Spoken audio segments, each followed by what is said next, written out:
कोलेडोकल cyst यानी कि bile duct cyst के क्या टाइप्स होते हैं? What are the types of choledochal cyst? चलिए जानते हैं। नमस्ते, मैं doctor Aditya Kulkarni, gastro and cancer specialist and robotic surgeon, Oasis clinic Pune में प्रैक्टिस करता हूँ और मेरा एरिया ऑफ इंटरेस्ट है पेट में पाए जाने वाले वेरियस डाइजेस्टिव कंडीशंस, उसके डाइजेस्टिव ट्रैक्ट के कैंसर्स और लैप्रोस्कोपिक और robotic surgical treatment of these. चलिए डिस्कस करते हैं कि कोलेडोकल सिस्ट यानी कि बाइल डक्ट सिस्ट ये किस किस तरीके से प्रेजेंट करता है, यानी कि इसके टाइप्स क्या होते हैं। अब ये जो क्लासिफिकेशन है कोलेडोकल सिस्ट का, इसमें लगभग 5 या 6 टाइप के कोलेडोकल सिस्ट क्लासिफाई किए जाते हैं। अलग अलग लोगों ने अलग अलग तरीके से कोलेडोकल सिस्ट को क्लासिफाई करने की कोशिश की है।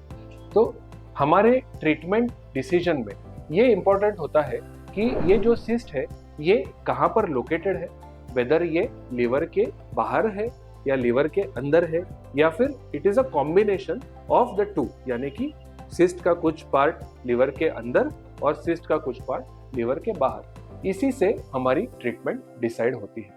कभी कभी ये सिस्ट स्मॉल इंटेस्टाइन के फर्स्ट पार्ट यानी कि डिओडेनम में भी पाए जा सकते हैं। तो मेजॉरिटी ऑफ द कोलेडोकल सिस्ट जो होते हैं, यानी कि 75 to 80% of bile duct cyst ये लिवर के बाहर के तरफ होते हैं, यानी कि लिवर और स्मॉल इंटेस्टाइन के बीच में जो बाइल डक्ट का हिस्सा होता है, जिसे हम कॉमन बाइल डक्ट या एक्स्ट्रा हेपेटिक बाइल डक्ट के नाम से जानते हैं, इसमें ये सिस्ट पाए जाते हैं। और इस सिस्ट के अलग अलग शेप भी हो सकते हैं। ये एक पाइप के तरह हो सकता है या फिर ये एक बलून की तरह भी हो सकता है, और कभी कभी गॉल ब्लैडर भी इस सिस्ट के अंदर इन्वॉल्व हो सकता है। सिस्ट के कुछ अलग टाइप्स भी होते हैं, जैसे कि हम टाइप 4 कोलेडोकल सिस्ट जिसे कहते हैं। तो टाइप 4 कोलेडोकल सिस्ट ये जो कहा जाता है ये होता है लिवर के अंदर और लिवर के बाहर कॉम्बिनेशन, और इसमें कुछ सिस्ट लिवर के अंदर भी हो सकते हैं और कुछ सिस्ट लिवर के बाहर भी हो सकते हैं। तो treatment is little more complicated, क्योंकि लिवर के अंदर के हिस्से को भी हमें ट्रीट करना होता है। जब हम लिवर के बाहर वाले सिस्ट की बात करें तो treatment becomes more simple, because सिर्फ बाहर का हिस्सा हमें रिमूव करना होता है। बट जब टाइप 4 की बात आती है तो लिवर के अंदर का हिस्सा भी रिमूव करना होता है, और साथ साथ कभी कभी लिवर का कुछ हिस्सा भी हमें सर्जरी करके रिमूव करने की जरूरत पड़ सकती है।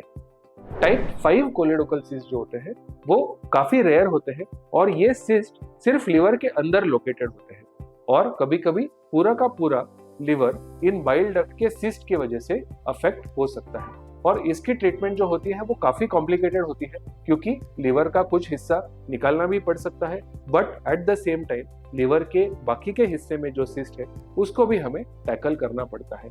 और ये टाइप 5 कोलेडोकल सिस्ट के जो पेशेंट होते हैं, ये पेशेंट्स को लिवर फाइब्रोसिस, लिवर सिरोसिस की रिस्क जो होती है वो ज्यादा होती है, और in few of these patients हमें लिवर ट्रांसप्लांट करने की भी जरूरत पड़ सकती है। तो टाइप 5 कोलेडोकल सिस्ट, जिसे कैरोलीज डिसीज के नाम से भी जाना जाता है, ये एक बहुत ही रेयर एंटिटी है, बहुत कॉम्प्लिकेटेड इसका ट्रीटमेंट होता है, और पेशेंट टू पेशेंट बेसिस हमें इसको ट्रीटमेंट को पर्सनलाइज करने की जरूरत पड़ती है। अगर सिस्ट जो है वो डिओडेनम के हिस्से में है, तब हम इसे टाइप 3 सिस्ट या कोलेडोकोसील के नाम से भी जानते हैं। ये एक कोलेडोकल सिस्ट का सब टाइप है, जिसके लिए most of the time surgery की जरूरत नहीं पड़ती है, और इसे हम एंडोस्कोपी के तरीके से भी इसको मैनेज कर सकते हैं बिना कोई कट या चीरा लगाए। बाकी के सारे टाइप्स के लिए सर्जरी करना बिल्कुल जरूरी होता है।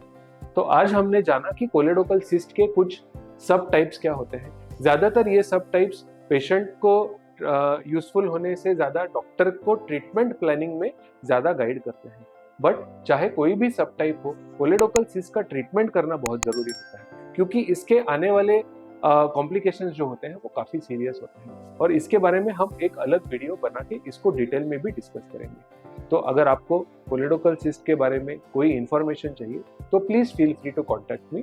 Thank you very much.